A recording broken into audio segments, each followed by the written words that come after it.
इस संसार में हर मनुष्य गलती करता है और गलती करने के बाद वह दंड से बचना चाहता है। क्या दंड से बचने के बाद भी कोई और विकल्प है गलतियों का? क्या आप जानना चाहते हैं? तो हमारी इस आराधना में बने रहिए। आप सभी को जय मसीह की। आइए हम प्रार्थना करें। पिता परमेश्वर, आपके पास आते हैं, प्रार्थना करते हैं आज की आराधना के लिए। गीतों का गाया जाना, वचन का पढ़ा जाना, वचन का बोला जाना सिर्फ और सिर्फ आपकी ओर से हो और आपको ग्रहण योग्य होवे। इस छोटी सी प्रार्थना को अपने प्यारे बेटे प्रभु यीशु मसीह के नाम से सुनिए और कबूल कीजिए। आमीन। आइए प्रियो, हम परमेश्वर की महिमा के लिए गीत गाएंगे।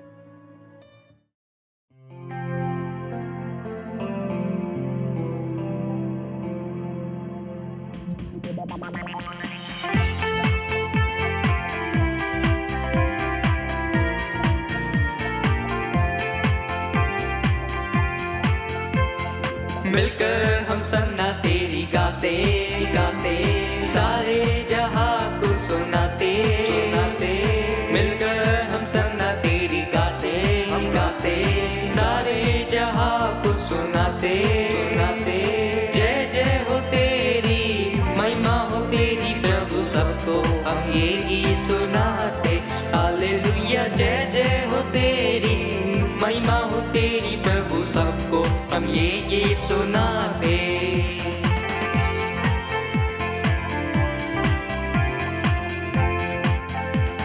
सारे जहां का सहारा, डूबे हुओं का किनारा, नैया हमारी डोले डोले, मौजों में खोए हिलोरे। ले चल किनारे ले जा, बनकर तुम आज ले जा, हम सबको पार लगा दे। हालेलुया। ले चल किनारे ले जा, बनकर तुम आज ले जा, हम सबको पार लगा दे। मिलकर हम सन्ना तेरी गाते गाते, सारे जहां को सुनाते सुनाते।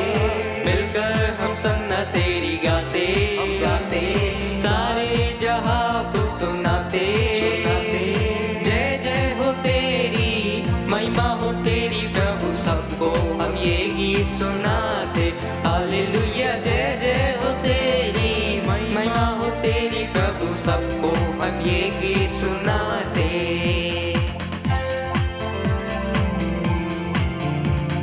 चारों तरफ है घटाएं घटाएं, घनघोर बादल है छाए छाए। सूझे नहीं अब किनारा किनारा, तू ही हमारा सहारा।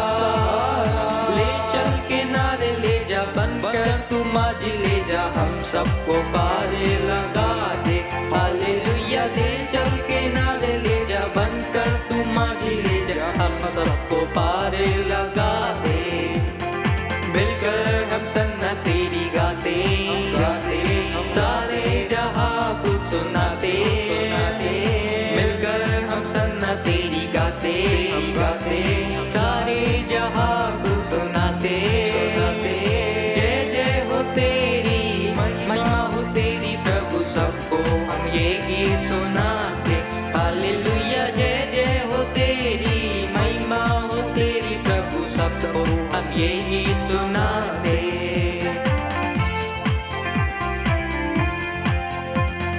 पापों में जीवन हमारा हमारा, कष्टों में झोल रहा है।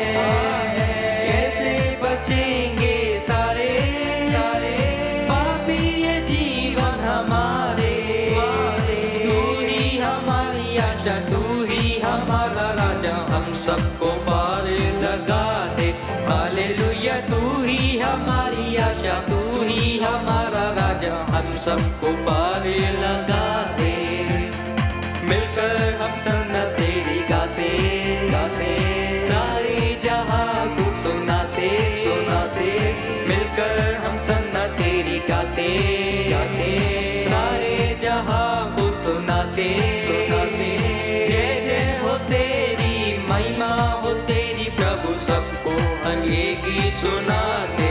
हालेलुया। जय जय हो तेरी, महिमा हो तेरी प्रभु, सबको हम ये गीत सुनाते।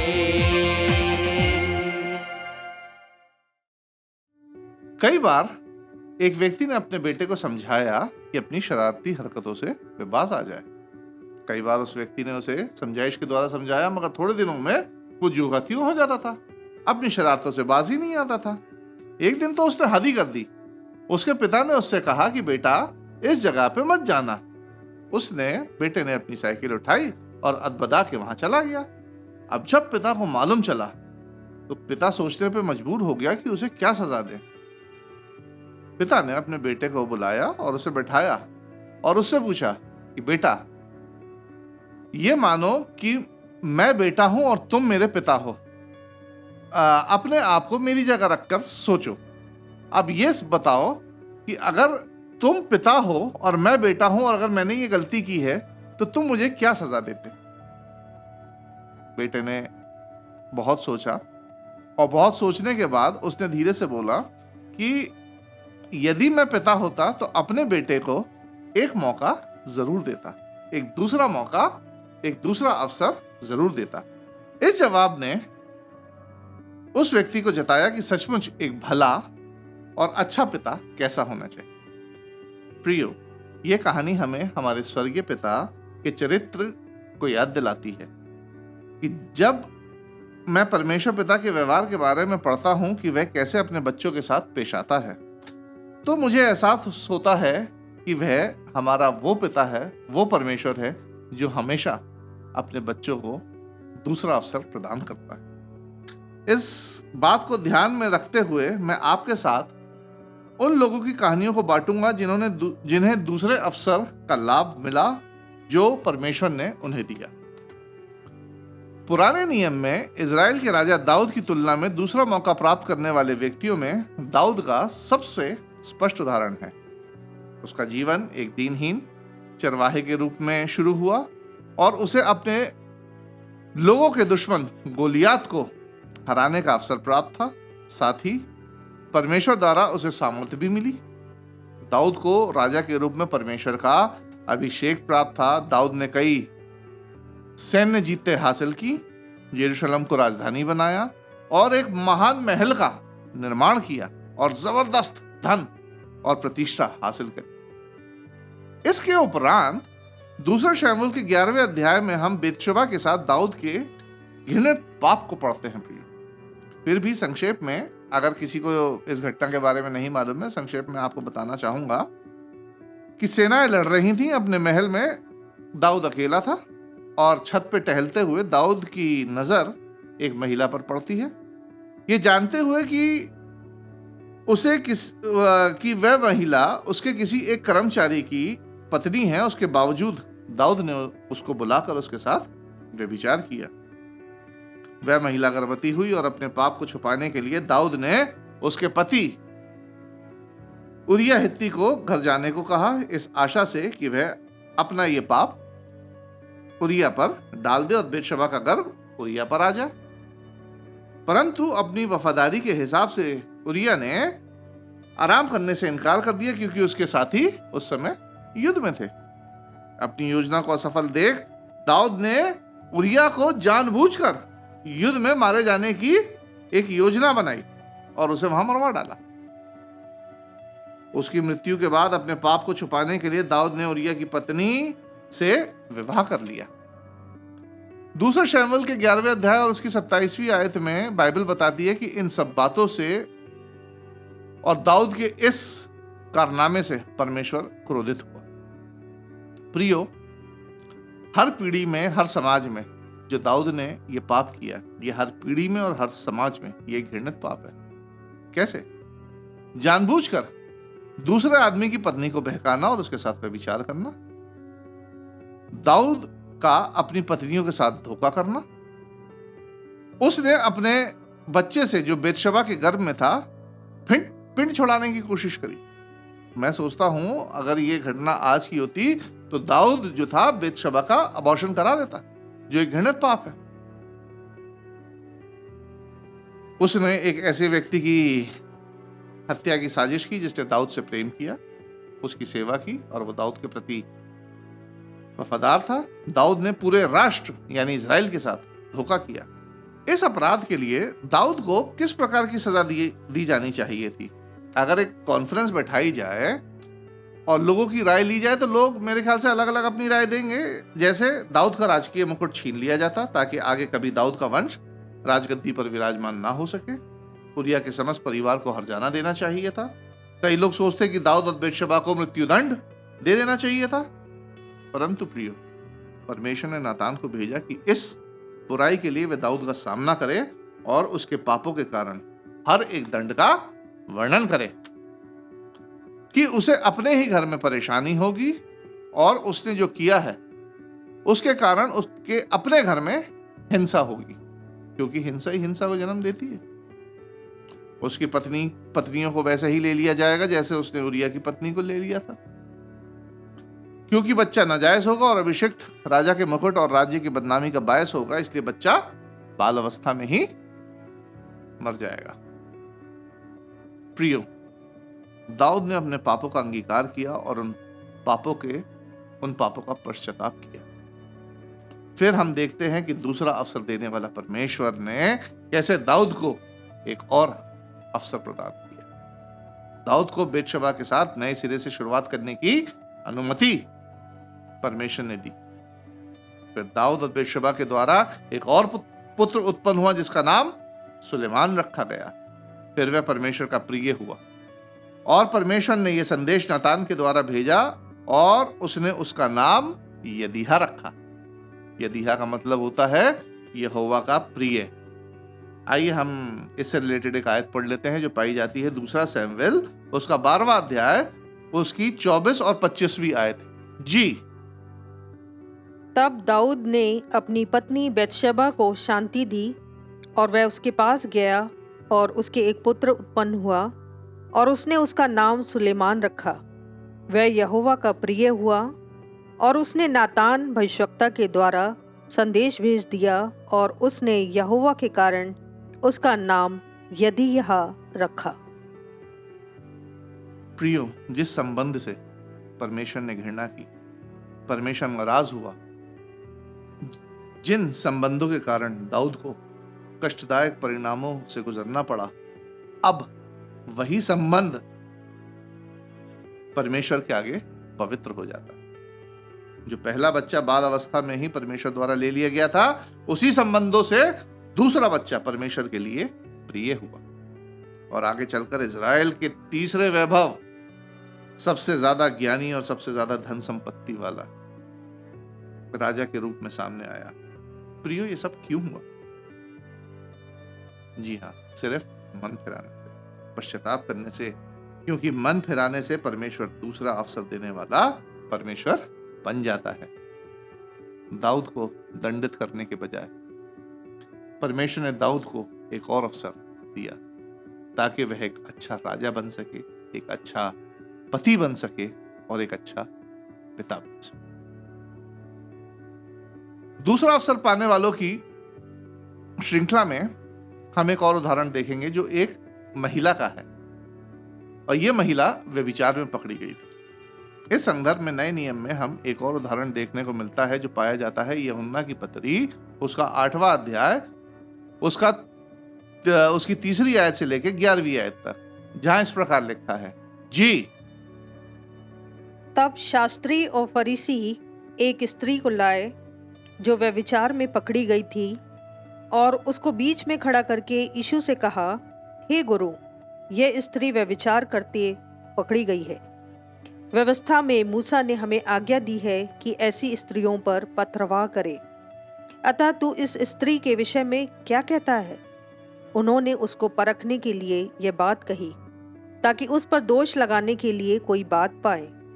परंतु यीशु झुककर उंगली से भूमि पर लिखने लगा। जब वे उससे पूछते ही रहे तो उसने सीधे होकर उनसे कहा, तुम में जो निष्पाप हो वही पहले उसको पत्थर मारे। और फिर झुककर भूमि पर उंगली से लिखने लगा।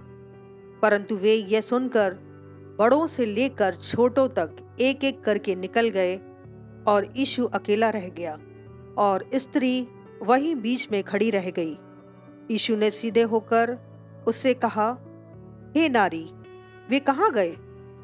क्या किसी ने तुझ पर दंड की आज्ञा ना दी? उसने कहा, हे प्रभु, किसी ने नहीं। यीशु ने कहा, मैं भी तुझ पर दंड की आज्ञा नहीं देता, जा और फिर पाप ना करना। यहाँ एक महिला व्यभिचार में पकड़ी जाती है और शास्त्री फरीसी उसे यीशु के पास लाते हैं कि उसका न्याय करें। अब यहाँ देखने वाली बात यह है कि शास्त्री और फरीसियों को इस महिला के न्याय में कोई रुचि नहीं है, बल्कि वे तो यीशु पर दोष लगाने का एक मौका ढूंढ रहे थे। यहां अगर यीशु कहता कि हाँ आगे बढ़ो और पथरवा करके इस महिला को खत्म कर दो, तो वे यीशु पर रोमी राज्य के कानून को तोड़ने का आरोप लगाते, क्योंकि उस समय प्राण दंड देने का अधिकार सिर्फ रोमी साम्राज्य में था।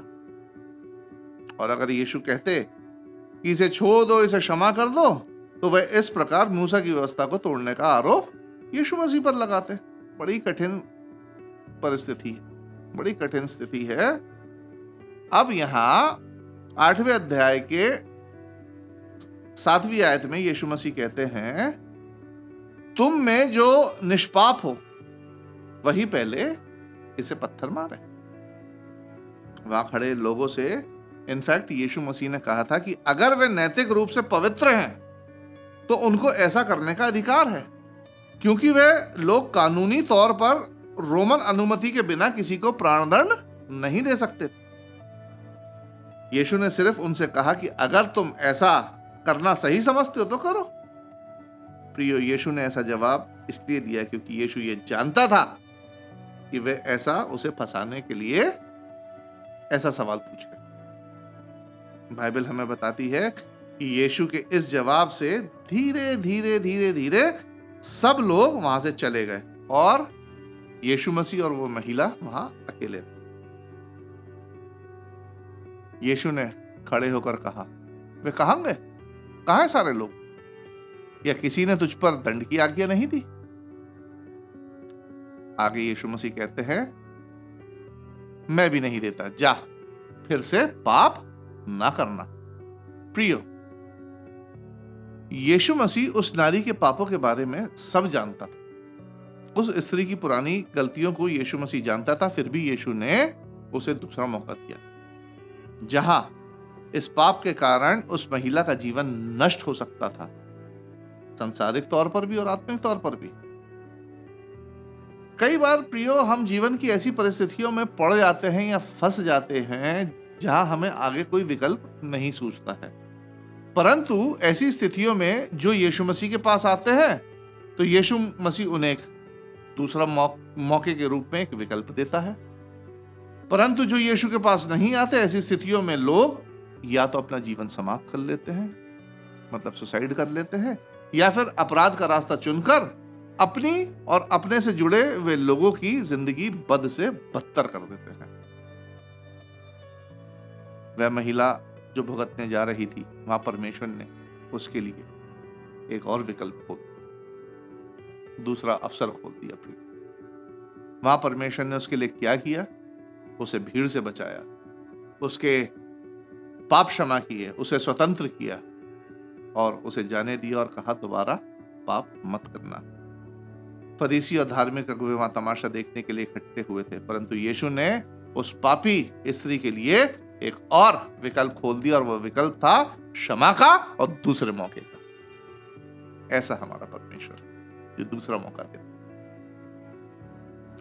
प्रियो, शायद दाऊद के जैसे गंभीर पाप व्यभिचार का और हत्या का हमने ना किए, शायद हम उस महिला की तरह सार्वजनिक हमें अपमान ना सहना पड़ा हो, परंतु आज हमारे सामने एक प्रश्न है कि जो लोग मुझे सुन रहे हैं इस समय, क्या इनमें से कोई कह सकता है कि उन्हें परमेश्वर से दूसरे मौके की जरूरत नहीं है? क्या कोई कह सकता है ऐसा?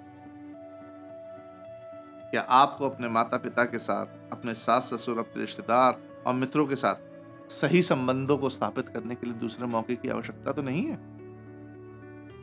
क्या आपको अपने वैवाहिक जीवन में दूसरे मौके की जरूरत तो नहीं है? क्या हमें हमारे युवा जीवन को, अपने पैसे को बर्बाद करने के बाद दूसरे मौके की आवश्यकता तो नहीं है? अपने टैलेंट्स को बर्बाद करने के बाद क्या आपको दूसरे मौके की आवश्यकता तो नहीं है? क्या हमें हमारे आत्मिक जीवन को क्षति पहुंचाकर उसे नाश के रास्ते पर ले जाने के बाद दूसरे मौके की आवश्यकता तो नहीं है? प्रियो, यदि है तो जो कोई परमेश्वर के पास यीशु मसीह के माध्यम से आता है, यीशु मसीह पर विश्वास करके आता है, उसे अपने पापों से पश्चाताप करके बपतिस्मा लेके पापों की क्षमा का दूसरा अवसर जरूर प्राप्त होगा और वह अनंत जीवन का वारिस बन जाता।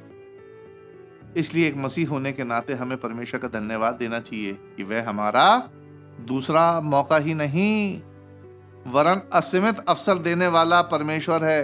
एक नहीं, दो नहीं, तीन नहीं, परंतु परमेश्वर हमें असीमित अवसर देता है जो अपने बच्चों के दोषों को और कमजोरियों को पश्चाताप के बाद क्षमा प्रदान करता है। प्रियो, अंत में मैं एक आयत जरूर पढ़वाना चाहूंगा जो पाई जाती है पहला यूहन्ना उसके पहले अध्याय और उसके 7वीं आयत से लेके 10वीं आयत तक, जहाँ इस प्रकार लिखा है, जी पर यदि जैसा वह ज्योति में है वैसे ही हम भी ज्योति में चलें तो एक दूसरे से सहभागिता रखते हैं और उसके पुत्र यीशु का लहू हमें सब पापों से शुद्ध करता है।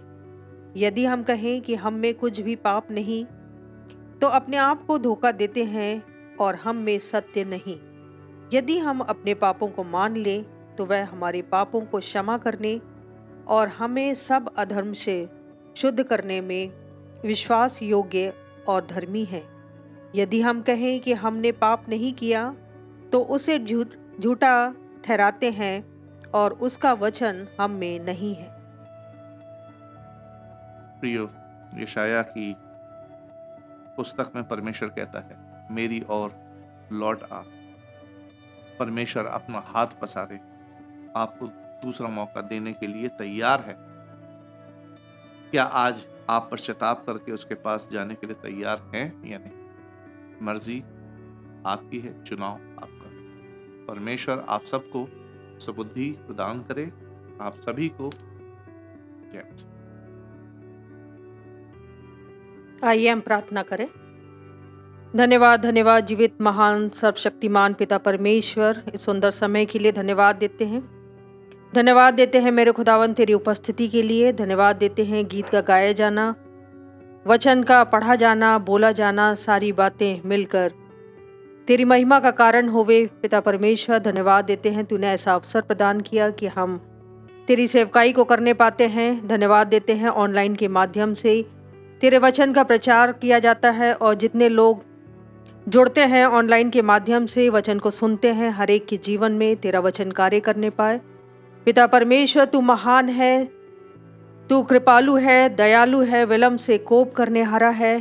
पिता परमेश्वर, तू नहीं चाहता है कि एक भी जन नाश हो, परंतु हमें एक अवसर देता है कि हम अपने अपने पापों का अंगीकार करने पाए, अपने पापों का पश्चाताप करने पाए और पिता परमेश्वर प्रभु यीशु मसीह के नाम में तेरे सम्मुख आने पाए और उस अनंत जीवन को प्राप्त करें जिसके लिए पिता परमेश्वर तूने ऐसी योजना हमारे लिए बनाई है।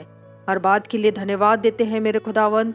हर एक मनुष्य इस बात को जानने पाए और अपने अपने जीवनों में अपने अपने आप को जांचने पाए और एक नए अवसर को प्राप्त करने के लिए तेरे पास आने पाए। पिता परमेश्वर, हर एक बातों के लिए धन्यवाद देते हैं। आज तेरी उपस्थिति इस आराधना में थी, धन्यवाद देते हैं। आगे के संपूर्ण समय को तेरे हाथ में सौंपते हैं। हर बात को तेरे हाथ में सौंपते हुए इस विनती को प्रभु यीशु मसीह के प्यारे, पवित्र और मीठे नाम में मांगते, आमीन। आने वाले समय में फिर हम ऑनलाइन आराधना के माध्यम से आपके सम्मुख हाजिर होंगे। तब तक के लिए जय मसीह।